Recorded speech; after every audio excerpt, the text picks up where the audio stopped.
Il concerto di quest'anno sancisce un po' questa collaborazione che abbiamo iniziato lo scorso anno con il Festival di Musica Sacra di Trento e Bolzano, che è un festival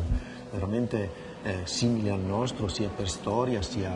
per collocazione nel territorio. Il Festival di Trento e Bolzano ci ha proposto quest'anno una delle migliori produzioni del loro festival, proprio per valorizzare dei complessi musicali, strumentali e corali del loro territorio. Per questo appunto Cantoria Sine Nomine, un coro di Borgo Valsugana, insieme a Labirinti Armonici e Complesso Corelli, che sono un gruppo strumentale che suona su strumenti barocchi originali. Questa produzione appunto propone prima di tutto e soprattutto il celebre Requiem di Lotti.